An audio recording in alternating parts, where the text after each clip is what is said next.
We're in the book of Esther. And it came to be in the days of Ahasuerus. He is the Ahasuerus who reigned from India to Cush, 127 provinces. In those days when sovereign Ahasuerus sat on the throne of his reign, which was called the citadel of Shushan, that in the 3rd year of his reign he made a feast for all his officials and servants, the power of Persia and Media. The nobles and the princes of the provinces were before him, when he showed the riches of his esteemed reign and the splendor of his excellent greatness for many days, 180 days. And when these days were completed, the sovereign made a feast lasting 7 days for all the people who were present in the citadel of Shushan, from great to small, in the courtyard of the garden of the sovereign's palace. White and blue tapestries were fastened with cords of fine linen and purple on silver rods and marble columns. The couches were of gold and silver on a mosaic pavement of porphyry marble, mother of pearl and black marble. And they served drinks in golden vessels, and the vessels being different from one another, with much royal wine according to the hand of the sovereign. And drinking was according to the law, no one was compelled, for so the sovereign had ordered all the officers of his house, that they should do according to each one's pleasure. Sovereigness Vashti also made a feast for the women in the royal palace, which sovereign Ahasuerus owned. On the 7th day, when the heart of the sovereign was glad with the wine, he ordered Mehuman, Bistha, Harbona, Bigtha, Abgatha, Zethar, and Caracas, the 7 eunuchs who were in attendance in the presence of sovereign Ahasuerus, to bring sovereigness Vashti before the sovereign, with her royal crown, in order to show her loveliness to the people and the officials, for she was lovely to look upon. But sovereigness Vashti refused to come at the sovereign's command brought by his eunuchs, and the sovereign was very wroth, and his rage burned within him. So the sovereign said to the wise men who understood the times, for in this way the sovereign's matter came before all who knew law and right ruling, and who were close to him, Karshina, Shethar, Admatha, Tarshish, Merez, Marcina, Memucan, the 7 princes of Persia and Media, who saw the sovereign's face, who sat first in the reign, according to law, what is to be done to sovereigness Vashti, because she did not perform the command of sovereign Ahasuerus through the eunuchs. And Memucan answered before the sovereign and the princes, Sovereigness Vashti has misbehaved, not only toward the sovereign, but also toward all the princes and all the people who are in all the provinces of sovereign Ahasuerus. For the matter of the sovereignness shall go forth to all women, to make their husbands despised in their eyes, when they say, Sovereign Ahasuerus commanded sovereigness Vashti to be brought in before him, but she did not come.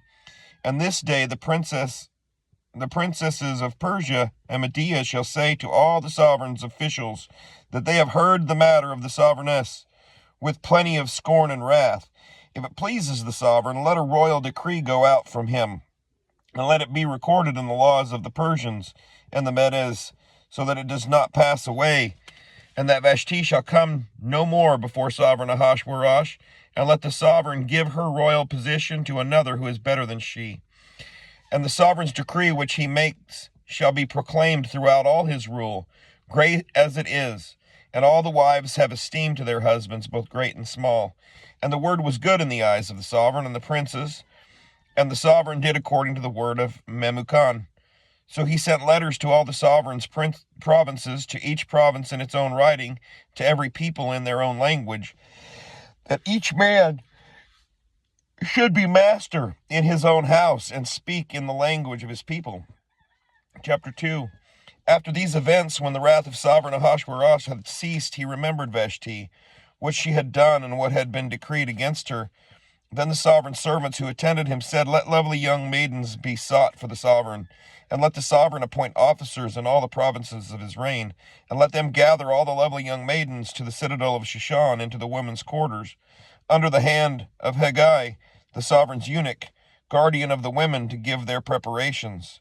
And let the young woman who pleases the sovereign be sovereigness instead of Vashti." And the word pleased the sovereign, and he did so. In the citadel of Shushan there was a certain man, a Yehudi, whose name was Mordecai, son of Yari, son of Shimi, son of Kish, a Benjamite, who had been exiled from Jerusalem with the captives who had been exiled with Jeconiah, sovereign of Yehuda, whom Nebuchadnezzar, the sovereign of Babel, had exiled. And it came to be that he was raising Hadassah, that is Esther, his uncle's daughter, for she had neither father nor mother. The young woman was beautiful and of good appearance. And when her father and mother died, Mordecai took her as his own daughter. And it came to be, when the sovereign's command and decree were heard, and when many young women were gathered in the citadel of Shushan into the hand of Haggai, that Esther too was taken to the sovereign's palace into the hand of Haggai, guardian of the women. And the young woman pleased him, and she received loving commitment from him, so he hastened to give her preparations and her portions, and gave her 7 choice female servants from the sovereign's palace. And he moved her and her female servants to the best place in the house of the women. Esther had not made known her people or her relatives, for Mordecai had commanded her not to make known it. And every day Mordecai walked about in front of the courtyard of the women's quarters to learn of Esther's welfare and what is done to her. Now when the turn of each young woman came to go to the sovereign Ahasuerus, after she had completed 12 new moons according to the regulations for women, for the days of their preparations were completed as follows: 6 new moons with oil of myrrh, and 6 new moons with perfumes and with preparations of women. Thus prepared, the young woman went to the sovereign, and whatever she asked for was given, to take with her from the house of the women to the sovereign's palace. In the evening she went, and in the morning she returned to the second house of the women, into the hand of Shahashgaz, the sovereign's eunuch, guardian of the concubines. She would not come in to the sovereign again, unless the sovereign delighted in her, and called for her by name. And when the turn came for Esther, the daughter of Abihail, the uncle of Mordecai, who had taken her as his daughter, to come to the sovereign, she sought no matter but what Haggai, the sovereign's eunuch, guardian of the women, advised. And Esther found favor in the eyes of all who saw her. And Esther was taken to sovereign Ahasuerus into his royal palace in the 10th new moon, which is the new moon of Tebeth, in the 7th year of his reign. And the sovereign loved Esther more than all the women, and she found favor and loving commitment in his eyes more than all the maidens. And he set the royal crown upon her head and made her sovereigness instead of Vashti. And the sovereign made a great feast, the feast of Esther, for all his officials and servants, and he proclaimed a release in the provinces and gave gifts according to the means of a sovereign. And when maidens were assembled a second time, Mordecai sat within the sovereign's gate. Esther had not made known her relatives and her people yet, as Mordecai commanded her. For Esther obeyed the command of Mordecai as when she was being raised by him. In those days, while Mordecai sat within the sovereign's gate, 2 of the sovereign's eunuchs, Bigthan and Teresh, doorkeepers, were wroth and sought to lay hands on sovereign Ahasuerus. And the matter became known to Mordecai, who informed sovereigness Esther. And Esther spoke to the sovereign in Mordecai's name. And when the matter was searched into, it was confirmed, and both were hanged on a wooden structure. And it was written in the book of the annals in the presence of the sovereign. Chapter 3. After these events, sovereign Ahasuerus promoted Haman, son of Hammedatha the Agagite, and exalted him, and seated him higher than all the princes with him. And all the sovereign's servants who were in the sovereign's gate bowed and did obeisance to Haman, for so the sovereign had commanded concerning him. But Mordecai would not bow or do obeisance. And the sovereign's servants who were in the sovereign's gate said to Mordecai, Why do you disobey the sovereign's command? And it came to be, when they spoke to him daily, and he would not listen to them, that they told Haman to see whether the words of Mordecai would stand, for he had told them he was a Yehudi. And when Haman saw that Mordecai did not bow or do obeisance, Haman was filled with wrath. But it was despicable in his eyes to lay hands on Mordecai alone, for they had informed him of the people of Mordecai. Therefore Haman sought to destroy all the Yehudim who were throughout all the reign of Ahasuerus, the people of Mordecai. In the first new moon, which is the new moon of Nisan, in the 12th year of sovereign Ahasuerus, someone cast pur, that is, the lot, before Haman from day to day, and from new moon to new moon, until it fell on the 12th month, which is the new moon of Adar. Haman then told sovereign Ahasuerus, there is a certain people scattered and dispersed among the people in all the provinces of your reign, whose laws are different from all people, and they do not do the sovereign's laws. Therefore it is not in the sovereign's interest to let them remain. If it pleases the sovereign, let a decree be written to destroy them, and let me pay 10,000 talents of silver into the hands of those who do the work, to bring it into the sovereign's treasuries. And the sovereign took his signet ring from his hand and gave it to Haman, son of Hammedatha, the Agagite, the enemy of the Yehudim. And the sovereign said to Haman, the silver and the people are given to you, to do with them as seems good to you.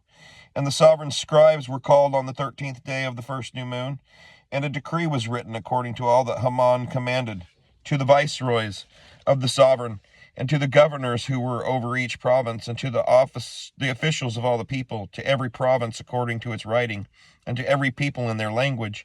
It was written in the name of sovereign Ahasuerus, and sealed with the sovereign's signet ring.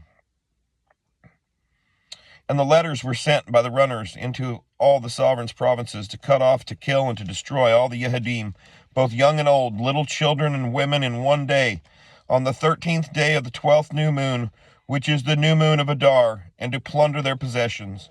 A copy of the writing, to be made a law in every province, was published for all people to be ready for that day.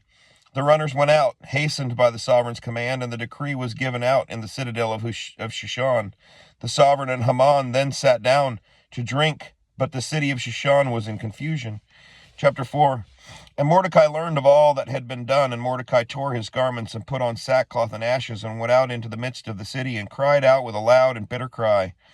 And he went up to the front of the sovereign's gate, for no one might enter the sovereign's gate wearing sackcloth. And in every province where the sovereign's command had decree came, there was great mourning among the Yehudim, and fasting and weeping and wailing, and many lay in sackcloth and ashes.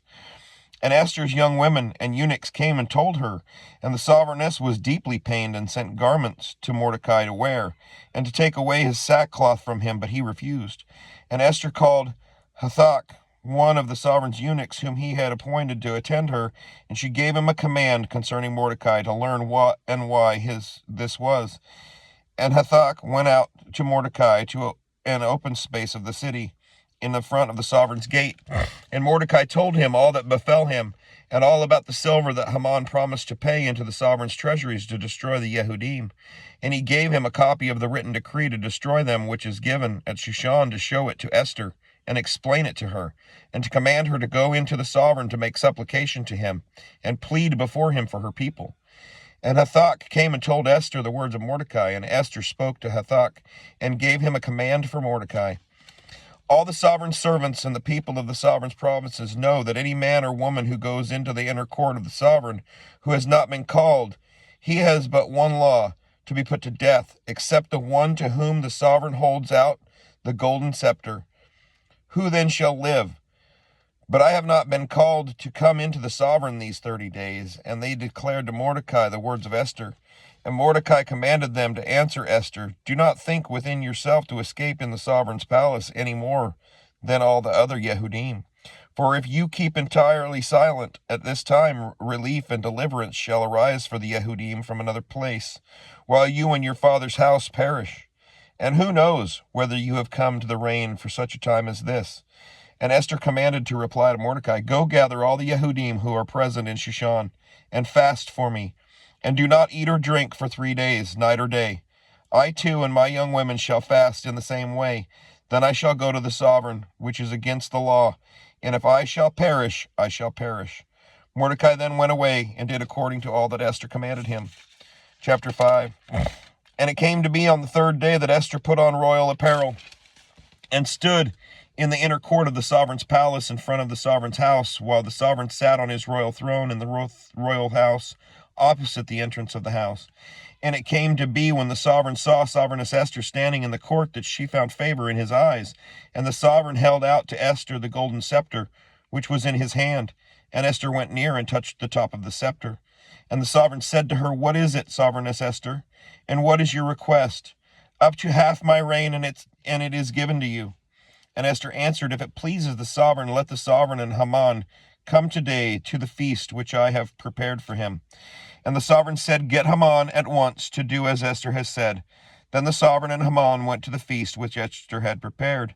And the sovereign said to Esther at the feast of wine, "What is your petition? And it is given you. And what is your request?" "Up to half my reign, and it is done." And Esther answered and said, "My petition and request is this. If I have found favor in the eyes of the sovereign, and if it pleases the sovereign to give my petition and perform my request, then let the sovereign and Haman come to the feast which I make for them, and tomorrow I shall do according to the word of the sovereign." And Haman went out that day rejoicing and with a glad heart. But when Haman saw Mordecai in the sovereign's gate, and that he did not stand or tremble before him, he was filled with wrath against Mordecai. But Haman held himself in, and came to his house, and he sent and called for his loved ones, and Zeresh his wife. And Haman recounted to them the esteem of his wealth, and his many sons, and all in which the sovereign had promoted him, and how he had exalted him above the officials and servants of the sovereign. And Haman said, "Besides Esther the sovereigness, let no one but me come in with the sovereign to the feast which she prepared. And tomorrow, too, I am invited by her along with the sovereign. But all this does not suit me, as long as I see Mordecai the Yehudi sitting at the sovereign's gate." So his wife Zeresh and all his loved ones said to him, "Let a wooden structure be made 50 cubits high, and in the morning speak to the sovereign that Mordecai be hanged on it, and go with the sovereign to the feast rejoicing." And the word pleased Haman, and he had the wooden structure made. Shalom.